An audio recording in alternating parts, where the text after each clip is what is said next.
예수님께서 부활하셨습니다. 할렐루야. 별로 감흥이 없죠. 이게 한번 죽어봐야 됩니다.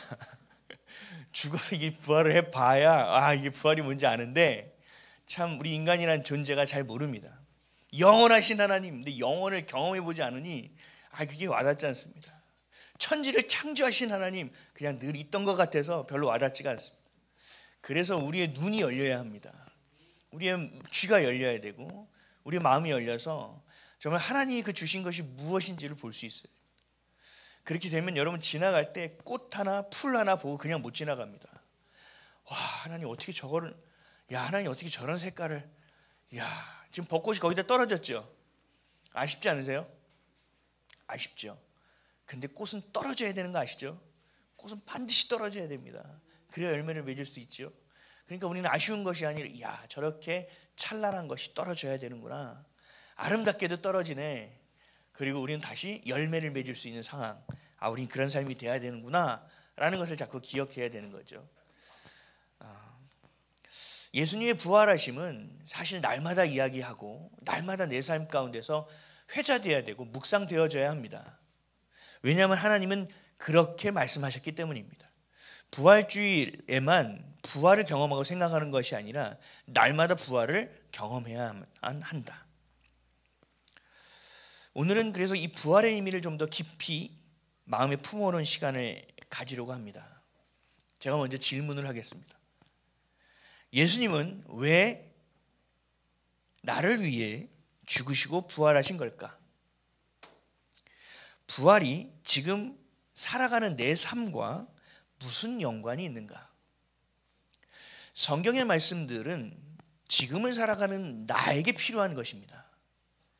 먼 이야기가 아닙니다. 이스라엘의 이야기가 아닙니다. 그것을 통하여 나에게 말씀하고 있는 겁니다. 사도 바울이 경험한 것이 아닙니다. 그 경험을 통하여 지금 나에게 그 경험을 하게끔 주님이 원하고 계시는 겁니다. 어제나 오늘이나 영원토록 주님의 마음은 한결같습니다. 우리 요한복음 3장 16절에서 17절 말씀을 읽을까요? 시작. 하나님이 세상을 이처럼 사랑하사 독생자를 주셨으니 이는 그를 믿는 자마다 멸망하지 않고 영생을 얻게 하려 하심이라. 하나님이 그 아들을 세상에 보내신 것은 세상을 심판하려 하심이 아니요 그로 말미암아 세상이 구원을 받게 하려 하심이라. 아멘. 이 땅에 오셔서 십자가에서 죽으시고 부활하신 이유가 뭐라고요? 우리에게 생명을 주기 위함이라는 겁니다. 근데 그 생명을 주기 위함은 누구로 말미암습니까? 예수 그리스도로 말미암기 때문에 너희가 예수를 그리스도로 믿어야 한다는 것입니다. 그래서 성경을 주신 이유도 동일합니다. 요한복음 20장 31절입니다. 시작. 오직 이것을 기록함은 너희로 예수께서 하나님의 아들 그리스도이심을 믿게 하려 함이요 또 너희로 믿고 그 이름 힘입어 생명을 얻게 하려 함이니. 아멘. 동일한 거예요. 성경은 처음부터 끝까지 지금 이 말씀을 하고 있는 겁니다. 너에게 내가 생명을 주기를 원한다는 것입니다.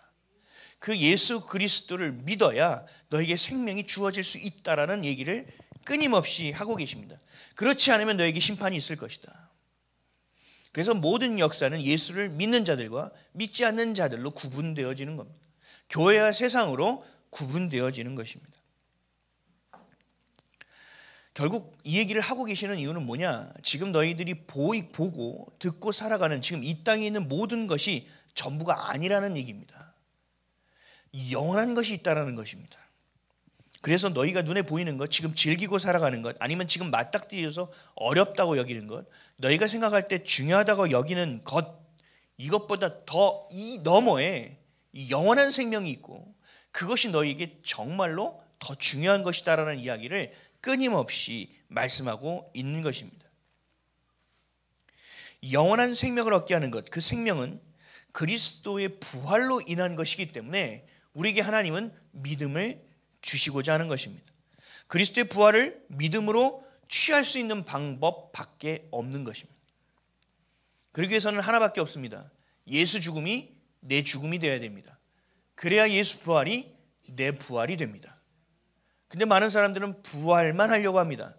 죽으려고 하지 않습니다. 하나님이 주신 영광을 얻으려고 합니다. 그러나 고난을 경험하려고 하지는 않습니다. 내가 무언가 되려고는 합니다. 그러나 그 과정을 겪고 싶지는 않아 합니다. 이것이 바로 탐욕이고 욕심입니다. 하나님 말씀하십니다. 예수 그리스도가 죽었기에 너에게 부활을 줄 수 있는 거란다. 너희들이 그래서 이 땅에서 예수 그리스도 안에서 죽어야 한다. 그래서 내 그리스도가 너희 안에 살아야만 너희들이 영원한 생명이 너희 가운데 있을 수 있다라는 것이다. 이 땅에 너에게 영원한 생명을 줄 수 있는 다른 방법은 존재하지 않는다 라고 말씀하고 있는 것입니다. 그 핵심 말씀이 갈라디아서 2장 20절 말씀이죠. 함께 읽겠습니다. 시작. 내가 그리스도와 함께 십자가에 못 박혔나니 그런즉 이제는 내가 사는 것이 아니요 오직 내 안에 그리스도께서 사시는 것이라. 이제 내가 육체 가운데 사는 것은 나를 사랑하사 나를 위하여 자기 자신을 버리신 하나님의 아들을 믿는 믿음 안에서 사는 것이라. 아멘. 그 나를 위해서 십자가에서 죽어주신 예수 그리스도를 믿는 믿음 안에서 살아가는 것. 예수로 인하여 내가 죽어야 돼.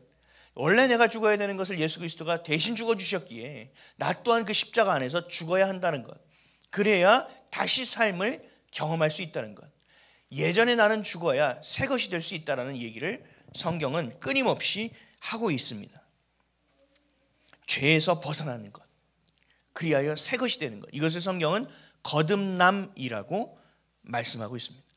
이 거듭남은 뭐냐? 하나님이 여러분들을 빚으신 목적대로 살아가는 상태가 되어지는 것. 이 거듭남은 두 가지에 의해서만 가능합니다. 요한복음 3장 3절에서 5절입니다. 시작. 예수께서 대답하여 이르시되 진실로 진실로 내게 이르노니 나라를 볼 수 없느니라.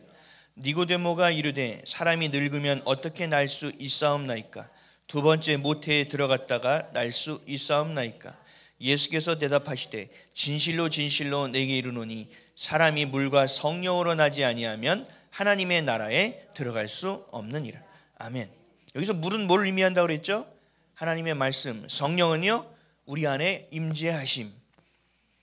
결국 거듭난다는 것은 내가 죽고 내 안에 그리스도가 살아 역사하신다는 것. 그리고 그 그리스도의 영, 성령께서 우리 안에 오실 때, 임재하실 때 우리에게 그 진리의 말씀을 가르쳐 주신다는 것, 깨닫게 해주신다는 것. 그래야 우리에게 뭘 주신다고요? 믿음을 주신다는 겁니다. 예수를 그리스도로 믿는 믿음도 성령이 주장하지 않고는 우리가 고백할 수 없다고 고린도전서의 말씀에서도 말씀하고 있습니다. 그럴 때 우리의 삶은 거듭나게 되는 겁니다. 모든 가치관과 관점이 완전히 그리스도에 인하여 거듭나는 거예요. 그러니까 거듭난다는 건 뭐냐? 새 것이 된다는 거죠. 리셋, 포맷, 아예 내 이전의 것이 사라져버리고 이제 새 것으로 세팅되어진다. 이제 주님 말씀하시옵소서 제가 듣고 따르겠나이다. 이것이 거듭난 사람의 자세입니다. 그리고 이것이 바로 이 땅에서 맛볼 수 있는 부활의 모습입니다. 이것을 성경은 뭐라고 말하냐? 부흥이라고 말씀하고 있습니다. 우리 또한 갈망하고 열망하고 있습니다. 부흥을. 그렇다면 부흥에 관한 것을 부활의 관점으로 오늘 두 가지로 함께 살펴보고자 합니다. 첫째는 부흥은 거듭남입니다. 성경에는요 우리가 부흥을 많이 구하지만 성경에는 부흥이라는 단어를 하나님은 딱 한 번만 사용하고 있습니다. 그게 바로 오늘의 본문 말씀입니다. 하박국 3장 2절입니다. 우리 함께 다시 한번 읽을까요? 시작. 여호와여 내가 주께 대한 소문을 듣고 놀랐나이다. 여호와여 주는 주의 일을 이 수년 내에 부흥하게 하옵소서. 이 수년 내에 나타내시옵소서. 진노 중에라도 긍휼을 잊지 마옵소서. 아멘. 이 부흥이라는 단어는 히브리어로 하야라고 합니다. 이 하야라는 뜻은 뭘 함축하고 있느냐? 영혼을 소생시키다, 확실하게 살게 한다, 그리고 구원시킨다라는 의미를 갖고 있습니다. 결국 부흥이라는 건 뭐냐? 교회가 커지고 교회가 많아지고 교회 안에 사람이 많아지는 것을 의미하지 않는다는 겁니다. 진짜 부흥이라는 것은 뭐냐? 내 영혼이 거듭난다는 것을 의미하는 것입니다. 내 영혼이 새 것이 되었다. 이전에 사는 자, 예수님을 믿기 전과 후가 완전히 구별된 삶을 살아가고 있는 사람. 예전에는 내가 돈, 내가 좀 잘 돼야지, 뭘 해야지, 그래도 하나님의 영광을 위해야지 하면서 합리화시키고 살았다면 이제는 하나님을 영화롭게 하는 것이 과연 무엇인가에 대한 관심밖에 없는 인생. 지금 이 땅의 것이 아니라 영원한 하나님의 나라를 향하여 내 관점과 가치관과 시선과 중심이 완전히 쏠리게 된 인생, 이것이 바로 거듭난 인생이고 이것이 바로 부흥이라는 것입니다. 그래야 먹을 것, 입을 것, 마실 것을 걱정하고 살아가는 인생이 아니라 뭘 향하여? 그 나라와 그 나라의 의를 위하여 살아가는 것. 오늘 하나님이 무엇을 하면 기뻐하실까? 하나님이 내게 원하시는 것이 무엇인가라는 것을 고민하고 살아가는 삶, 이것이 바로 뭐냐? 영혼이 거듭나는 것이고 이것이 새롭게 되는 것이며 이것을 성경에서는 부흥이라고 부르는 것입니다. 내가 어디서 와서 왜 살며 어디로 가는지에 대한 정체성이 회복되는 것, 이것이 바로 거듭나는 것이고 이러한 삶이 바로 부활을 경험하는 것이고 이것이 바로 부흥이라는 것입니다.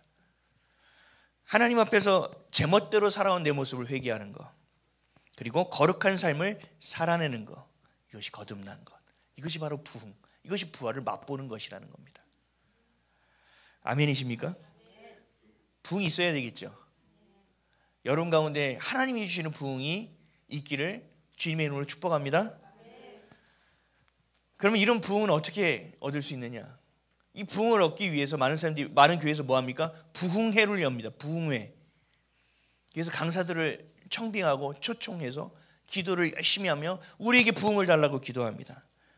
그리고 찬양을 열심히 합니다. 그러면 부흥이 올까요? 아닙니다. 그렇지 않습니다. 부흥은 우리가 부흥을 달라고 해서 하나님이 부흥을 주시는 것이 아닙니다. 부흥은 절대적인 하나님의 주권 안에 있습니다. 절대적으로 하나님이 주시는 것이 부흥입니다. 우리가 원해서 되는 것이 아닙니다. 우리가 기도한다고 되는 것이 아닙니다. 하나님이 아담을 흙으로 빚으시고 어떻게 하셨어요? 생기를 불어 넣으셔서 생명이 되게 하신 것처럼 하나님이 우리에게 생기를 불어 넣으셔야 우리가 부흥될 수 있는 겁니다. 우리가 다시 살아날 수 있는 뒤바뀌는 인생이 되는 것입니다. 이러한 부흥을 우리는 열망해야 됩니다. 이러한 부흥을 갈망해야 됩니다. 우리는 이러한 부흥이 필요합니다. 그리고 우리는 이러한 부흥을 반드시 경험해야만 합니다. 하나님이 주시는 은혜, 이 적극적인 은혜가 바로 부흥입니다. 부흥은요, 기도를 필요로 합니다. 근데 여러분들이 잘 알아야 될 것이, 우리가 기도를 열심히 하고 우리가 기도를 많이 한다고 부흥이 일어나는 것이 아닙니다. 하나님이 우리의 기도를 사용하셔서 우리에게 부흥을 주시는 겁니다. 이해되십니까? 다시, 우리가 기도를 열심히 부흥을 달라고 기도한다고 하나님이 우리에게 부흥을 주시는 것이 아니라 하나님이 우리에게 부흥을 주셔야 합니다. 근데 하나님 우리에게 부흥을 주실 때 뭘 사용하시느냐? 우리의 기도를 사용하신다는 겁니다. 뭐가 먼저냐의 차이가 뭐냐? 하나님의 주권이 있다는 얘기를 하는 거예요. 그러니까 우리는 기도는 해야 된다는 거죠. 그러나 그것은 주시고자 하시는 것은 하나님 마음이라는 겁니다. 그러니까 하나님, 우리가 이 교회가 지금 옮겨왔으니 부흥을 주시옵소서, 사람을 보내주시옵소서, 이렇게 기도하는 것은 해야만 하지만 그것은 하나님의 때가 이루어져야만, 하나님이 행하셔야만 오게 되는 것입니다. 하나님의 때가 돼야만 여러분들이 살아나는 것입니다. 그래야 들어오는 사람마다 뭉쳐지는 겁니다. 생명으로 뭉쳐지는 겁니다. 하나님이 우리의 기도를 사용하신다는 겁니다. 그렇다면 부흥을 주시기 위한, 부흥을 하나님께서 주실 때 역사적으로 이렇게 보면 그 조건이 두 가지가 있었습니다. 이 두 가지가 충돌될 때 하나님이 부흥을 반드시 허락하셨습니다. 뭐였느냐? 첫 번째는 회개입니다. 회개, 회심하는 마음과 회개하는 삶입니다. 우리의 마음이 돌이켜지고 우리의 삶이 돌이켜져야 됩니다. 그래서 구분되어지고 구별되어지고 경건한 삶으로 다시 회복되어지는 것, 그럴 때 주님께서 부흥이라는 걸 허락하셨다는 거죠. 우리의 삶에, 내 마음의 부흥만이 아니라 그 부흥이 옆 사람에게 전달되는 것입니다. 그래서 우리 교회 나와보세요. 아, 목사님 좋아요, 우리 교회 시설 좋아요, 이런 게 아니라 그냥 내가 예수만을 전하는 겁니다. 가서 예수를 믿으십시오. 당신에게 소망이 생깁니다. 아, 정말 행복을 원하세요? 그 예수님 없이는 불가능해요. 기쁨이요? 아, 그거 금방 끝나잖아요. 예수님 믿으면 그 기쁨이요 끝까지 갑니다.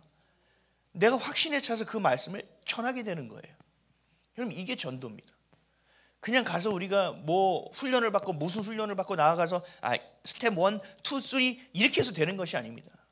그 상황과 그 때에 따라서 성령께서 부어주시는 그 단계와 삶 완전히 다릅니다. 때에 따라서 완전히 다른 것입니다. 어떤 때는 우리가 모여서 기도할 때 그냥 하나님의 사람을 막 보내주십니다. 어떤 때는 나가서 우리가 전도를 해도 사람이 오지를 않습니다. 그럼에도 불구하고 우리가 주님 뜻을 구할 때 어느 날 우리가 마음을 놓고 그냥 주님을 예배하는데 집중하고 있는데 와보니까 사람들이 막 오고 있습니다. 그냥 사람이 오는 것이 아니라 필요한 사람이 옵니다. 그래서 이 교회가 교회로서의 역할을 감당할 수 있는 모습으로 하나님께서 만드신다라는 얘기입니다. 회개입니다. 근데 회개가 많은 사람들이 회개를 하느냐? 아닙니다. 소수였습니다. 늘 소수였습니다. 소수의 사람이 깨어있을 때, 그렇게 주님께 회개하며 기도할 때, 그리고 그 부흥을 소망할 때 하나님께서는 그 기도를 붙드시고 그 기도를 사용하셨다는 얘기입니다. 이게 매우 귀한 겁니다. 여러분, 말씀과 성령으로 거듭난 사람들이 하나님의 부흥을 경험한 자들, 그래야 새롭게 된다면 그 자녀들이 깨어납니다. 그 가정이 회복되기 시작합니다. 그리고 대한민국도 새로워질 수 있습니다. 아멘이십니까? 회개와 여러분들의 기도, 하나님을 향한 그 열망과 갈망이 깨어나서 주님이 주시는 참된 부흥을 경험하는 저와 여러분 되시기를 주님 이름으로 축복합니다. 두 번째는 부흥이라는 것은 뭐냐? 그리스도와의 연합입니다. 다시 말하면 성령님과의 연합입니다. 성령 하나님은요, 죄로 인하여 무너진, 그리하여 깨진 그리스도와의 관계를 회복시키기 위해 우리에게 회개 기도를 하게 하십니다. 계속 회개케 합니다. 우리의 마음을 찌릅니다. 그래서 기도하게 만드십니다. 그리고 말씀을 깨닫게 하십니다. 그래서 그 진리로 인하여 회개하게 만듭니다. 성령이 우리의 마음을 돌이키게 합니다. 그리고 또 회개하게 합니다. 어디를 향하여 걷게 합니까? 거룩을 향하게 합니다. 거룩함으로 회복되게 합니다. 경건의 회복을 이루게 만드십니다. 이것을 바로 뭐라고 하느냐? 성령의 기름 부음이라고 얘기하는 겁니다. 성령의 기름 부음은 뭡니까? 내 안에 그 임재가 충만하다는 얘기를 하고 있는 겁니다. 성령님은 우리 안에 임재하고 계십니다. 여러분이 예수 그리스도를 믿으면 우리 안에 와 계십니다. 그런데 내 뜻대로만 하면 성령님이 점점 소멸하신다고 나옵니다. 성경은 우리를 떠나가실 수도 있다는 얘기입니다. 그래서 우리는 뭐 해야 됩니까? 참회하고 회개하고 회복하면서 성령님을 인정하고 환영하고 모셔드리면서 그분에게 우리의 삶의 주도권을 내어드리는 훈련을 해야 됩니다. 그리고 인정해야 됩니다. 그리고 의지해야 됩니다. 많은 사람들이 방언이 터져 나오면 성령의 임재 안에 있구나, 성령이 기름 부었구나라고 생각합니다. 외적인 어떤 증거를 찾아서 합니다. 아닙니다. 그럴 수도 있고 그렇지 않을 수도 있습니다. 성령이 임재하시고 기름 부음이 있다면 여러분들이 경건의 방향으로 바뀌기 시작합니다. 거듭남으로 가장 먼저 되는 게 회개의 기도가 나오기 시작합니다. 나도 모르게 뜨거운 눈물이 흐르기 시작하고 예전에 내가 그냥 쉽게 지었던 기억도 못하던 죄까지 막 기억나게 하십니다. 그래서 그것을 다 단절시켜 버리십니다. 마감시키시는 겁니다. 성령이 임재하시면 그렇게 우리 안에 부흥이 일어나는 겁니다. 거듭나지는 겁니다. 그렇기 때문에 어떻게 될까요? 주님과 연합이 일어나기 시작합니다. 로마서 6장 4절에서 9절 말씀입니다. 함께 읽겠습니다. 시작. 그러므로 우리가 그의 죽으심과 합하여 세례를 받음으로 그와 함께 장사되었나니 이는 아버지의 영광으로 말미암아 그리스도를 죽은 자 가운데서 살리심과 같이 우리로 또한 새 생명 가운데서 행하게 하려 함이라. 만일 우리가 그의 죽으심과 같은 모양으로 연합한 자가 되었으면 또한 그의 부활과 같은 모양으로 연합한 자도 되리라.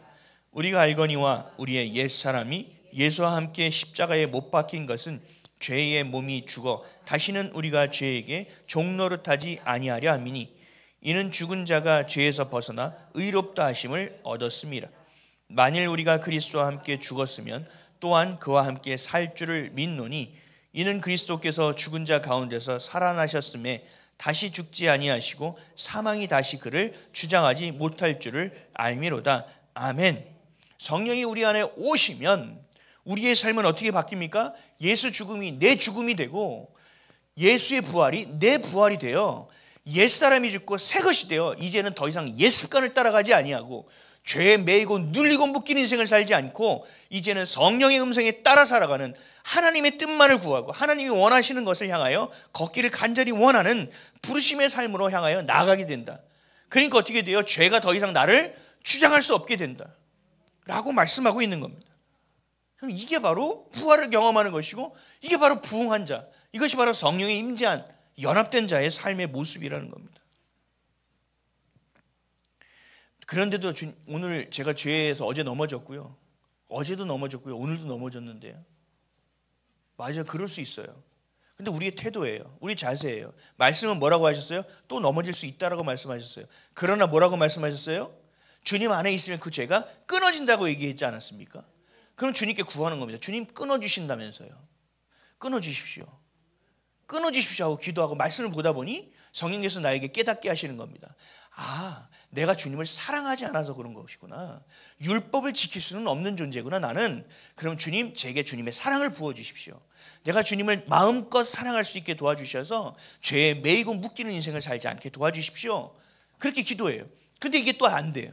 그 다음 왜 안 될까? 주님 왜 안 됩니까? 아, 주님의 마음이 아니라 내 마음이 더욱더 가득했구나. 주님, 내가 주님을 사랑한다 입술로 고백했지만 하나님, 내 마음은 여전히 나를 사랑하고 있음을 회개합니다. 주님, 자기는 나를 부인하고 십자가를 지고 주님 앞에 나아가오니 주님으로 인하여 나를 채워주시고 주님이 나의 전부가 되어주십시오. 나의 생각과 나의 마음과 나의 말과 나의 모든 것이 주의 뜻이 되게 하여 주십시오라는 기도가 나오게 되는 것입니다. 그렇게 되면 나도 모르게 하나님 나라를 향하여 걷고 있습니다. 여러분이 스스로 판단하고 여러분 스스로를 판단하고 결정하는 우를 범해서는 안 되는 겁니다. 주님은 반드시 말씀하셨어요. 새 것이 되게 하겠다고 말씀하신 겁니다. 여러분, 부흥이 임하면요, 교회 안에서 가장 먼저 일어나는 일이 뭐냐 하면, 교회 안에서 있는 사람들이 전부 다 거듭난 사람들만 오는 것이 아닙니다. 섞여 있습니다. 가장 먼저 일어나는 일은 그 안에 섞여 있고 잘 보이지 않아서 그냥 거듭난 사람처럼 보이는 사람, 우리가 말하는 종교인이죠. 그 사람이 이것도 좋고 저것도 좋은, 쉽게 말하면 거짓 신앙을 가지고 있던, 섞여 있는 혼합적인 신앙을 가지고 있던, 종교를 가지고 있던 사람들이 가장 먼저 변화되기 시작합니다. 근데 그 사람들의 변화는 잘 보이지 않습니다. 왜요? 원래 자신을 감추고 살았기 때문에 잘 보이지 않습니다. 그럼에도 그 사람들이 변화되기 시작합니다. 그리고 두 번째는 거듭났지만 경건과 기도의 생활을 놓치고 살던 사람들, 하나님의 관계가 회복되기 시작합니다. 정체성이 회복되는 것입니다. 그러니까 불은 붙였는데 잘 안 됐던 사람들, 이제 마른 장작이 쏟아지기 시작하니 불이 붙기 시작합니다. 그러니까 이들이 어떻게 돼요? 삶의 모습이 빠르게 변화하기 시작합니다. 부흥이 임하면 사람이 많아지는 것은 나중 일이고, 부흥이 임하면 가장 중요한 일은 뭐냐? 여러분들이 변한다는 얘기예요.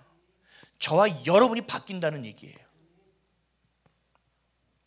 회복되고 회개하고 정결하게 되고 거룩하게 되고 경건한 삶을 사모하게 되는 자로 변화된다는 얘기입니다. 그럼 좀 더 크게 보죠. 우리나라 한국교회는 부흥이 임했습니까? 한국교회 현실은 왜 거듭남이 없을까? 깊은 고민이 있습니다. 우리나라의 한국교회를 지금 이러한 여러 가지의 삶의 모습 가운데서 보면 두 가지의 단어로 볼 수 있습니다. 첫 번째, 무기력하다. 두 번째, 이렇게 무능할 수가 없다. 왜냐? 우리나라 한국교회가 70년대, 80년대까지만 해도 다음 세대가 교회 안에 바글바글했습니다. 저도 기억합니다. 공과 공부할 자리가 없어서 계단에 앉아서 공부했습니다. 자리가 없었습니다. 그리고 때만 되면 교회 안에 청소년이 바글바글했습니다. 밖에 무슨 콘서트 이런 문화가 없긴 했지만 교회 안에 무슨 문학의 밤이라든지 뭐 하면 교회 안에 막 쏟아져 들어왔습니다. 그리고 교회 다니지 않는 애도 그 다음날 학교 가면 뭐라고 하는지 아세요? 야, 너 왜 교회 안 왔어? 이래요입니다. 왜 나 교회 가야 돼? 야, 이런 날은 교회 안 다녀도 와 오는 거야. 이랬던 시대가 있었습니다. 그리고 세상에서는 그 교회 다니는 사람들을 보고 예수쟁이라고 손가락질했습니다. 야, 정도껏 믿어. 미쳤구나. 너 예수에 미쳤냐? 하고 예수쟁이라고 손가락질했습니다. 그럼에도 그들의 마음 가운데 뭐가 있었는지 압니까? 그럼에도 불구하고 쟤들은 달라도 뭐가 달라. 이 두 가지가 다 공존했습니다. 예수쟁이라고 손가락질은 했지만 쟤들은 달라. 이게 있었습니다. 분명한 선명한 구별됨이 있었다는 거죠. 결국 뭐예요? 선한 영향을 끼치는 능력이 있었다는 얘기입니다. 교회에. 하지만 지금은 어떻습니까? 그런 게 있습니까? 어떤 분이 통계치를 얘기하더라고요. 제일 불법 유턴이 많은 장소가 어디냐? 교회 앞이랍니다. 지각하니까 빨리 돌려야 되고 빨리 돌려야 되고. 실제로 저희 앞에 교회가 하나 있는데요, 거기 육교가 있습니다. 육교를 건너려고 하지 않고요, 그냥 다 건너다닙니다. 이렇게 성경책 들고. 이런 게 그냥 일상화됐다는 얘기입니다. 간단한 예로. 교회 내에서도요, 여러분 좌파 사상이 가득해집니다. 우리나라 좌파는요, 다른데 좌파랑 다릅니다. 뭐냐 하면요, 이게 종북입니다. 종북. 여러분, 북한은 공산주의도 아니에요. 김일성주의예요. 이단 사이비 집단이라고요. 김일성이라는 그 신을 섬기는, 그가 태양신입니다.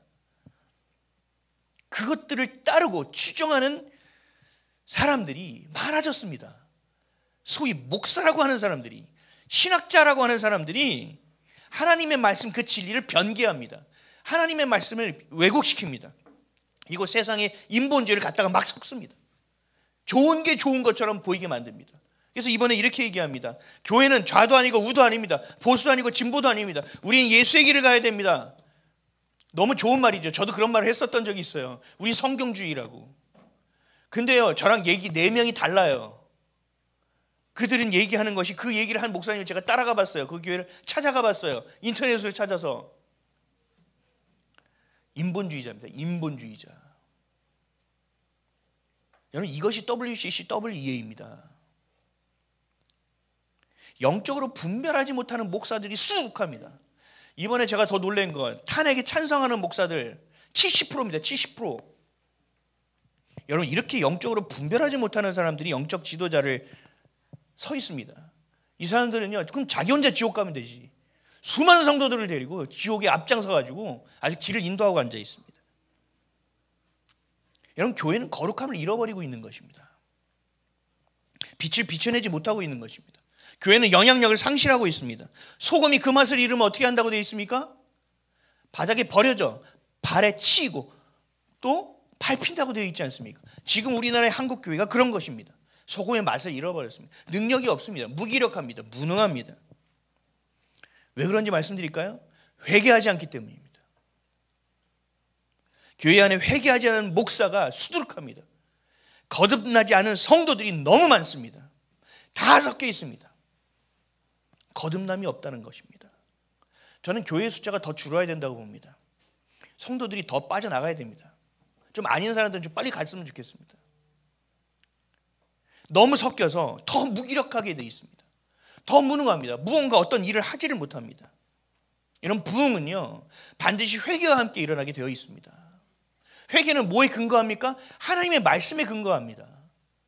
하나님의 말씀에서 하지 말라는 건 하지 말아야 되고, 하나님이 하라는 것은요, 생명을 걸고 지키고 해야 되는 겁니다. 이런 가장 기본적인 진리를 향한 우리의 태도와 신앙과 믿음이 깨지는 순간 교회는 완전히 깨지는 겁니다. 회개는요, 말씀과 성령으로 인한 거듭남의 열매이기 때문에 그렇습니다. 열매가 없는 겁니다. 세속적으로 바뀌었습니다. 한국교회의 무기력은요, 거듭난 사람과 거듭나지 않은 사람이 막 섞여 있습니다.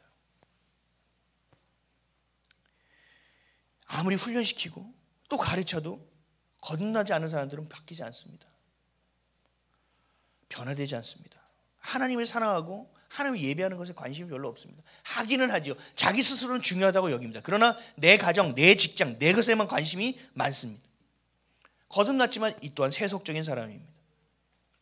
여러분, 삼손을 기억하십니까? 삼손은 나실인이었죠. 나실이라는 것은 구별된 자라는 뜻입니다. 구별된 자는 뭐예요? 세상과 분리된 자라는 겁니다. 하나님이 택하신 자고 하나님이 소유한 자라는 뜻입니다. 그러나 삼손은 나실인의 삶을 살지 않습니다. 구별된 삶을 살지 않습니다. 성경에서는요, 나실인이 어떻게 구별되어야 하는지 말씀이 있는데 쉽지는 않습니다. 한번 볼까요? 민수기 6장 1절에서 8절이에요. 민수기 6장 1절에서 8절입니다. 시작. 여호와께서 모세에게 말씀하여 이르시되 이스라엘 자손에게 전하여 그들에게 이르라. 남자나 여자가 특별한 서원 곧 나실인의 서원을 하고 자기 몸을 구별하여 여호와께 드리려고 하면 포도주와 독주를 멀리하며 포도주로 된 초나 독주로 된 초를 마시지 말며 포도즙도 마시지 말고 생포도나 건포도도 먹지 말지니 자기 몸을 구별하는 모든 날 동안에는 포도나무 소사는 씨나 껍질이라도 먹지 말지니 삭도를 절대로 그의 머리에 대지 말 것이라. 자기 몸을 구별하여 여호와께 드리는 날이 차기까지 그는 거룩한즉 그의 머리털을 길게 자라게 할 것이며 자기의 몸을 구별하여 여호와께 드리는 모든 날 동안은 시체를 가까이 하지 말 것이요 그의 부모 형제 자매가 죽은 때라도 그로 말미암아 몸을 더럽히지 말 것이니 이는 자기의 몸을 구별하여 하나님께 드리는 표가 그의 머리에 있음이라. 자기의 몸을 구별하는 모든 날 동안 그는 여호와께 거룩한 자니라. 아멘. 여러분, 이스라엘 땅에서의 포도를 먹지 말라는 거는요, 웬만한 건 거의 먹지 말라는 겁니다. 우리 몸 무슨 관리할 때 밀가루 먹지 마세요 그러면 어떻게 돼요? 거의 먹을 수 있는 게 별로 없어요. 그렇죠? 아니면 탄수화물 먹지 마세요 그러면 먹을 수 있는 게 별로 없어요. 그런 것처럼 지금 나신에게 포도를 먹지 말라, 씨도 먹지 말라, 즙도 먹지 말라, 포도주는 이해되는데 포도즙도 먹지 말라, 아무것도 먹지 말라는 얘기입니다. 부모님이 돌아가셔도 참석하지 말래요. 이건 뭐예요? 불효죠. 세상의 잣대로 볼 땐 말도 안 되는 일이죠. 그러나 구별된 일입니다.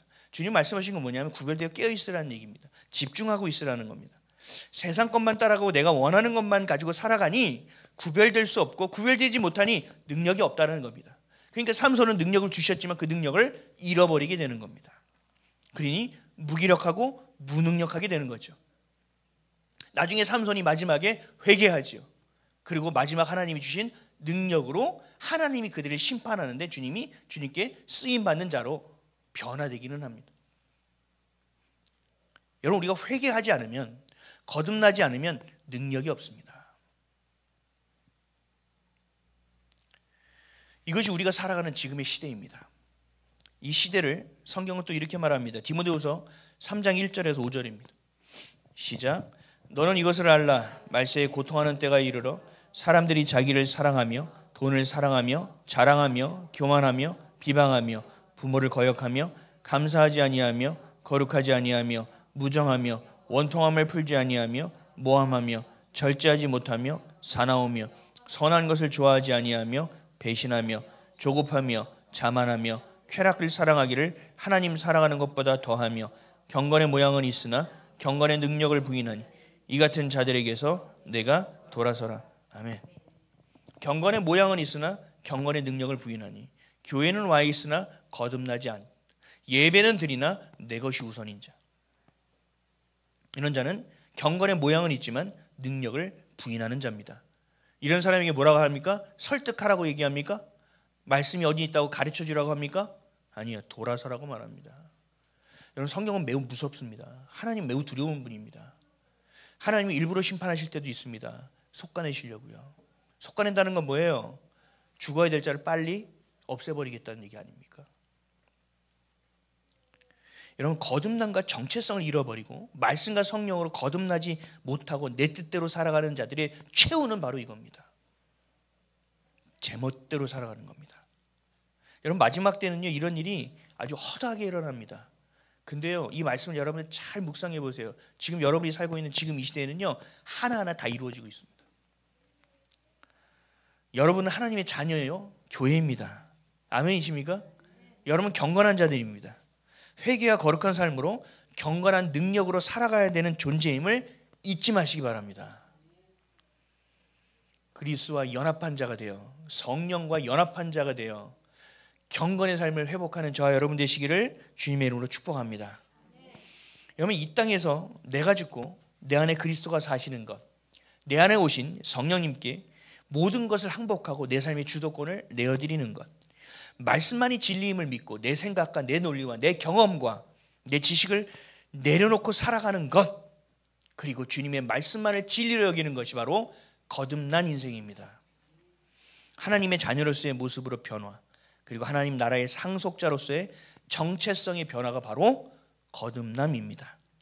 예전에 나, 옛사람의 나, 어제의 나는 죽었고 그리스도로 인하여 나는 새 것이 되었다.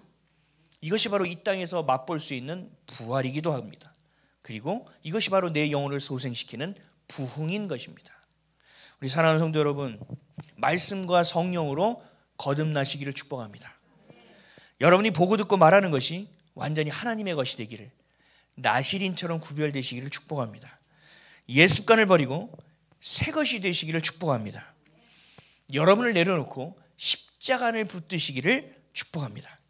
여러분의 생각이 아닌 하나님의 뜻을 붙드시고, 여러분의 감정이 아니라 하나님이 주신 약속을 붙드시고, 내 안위와 내 편안이 아니라 하나님이 주시는 평안과 하나님의 나라와 하나님이 진정 원하시는 그 부흥을 향하여 걸어내는 삶이 되시기를 주님의 이름으로 축복합니다.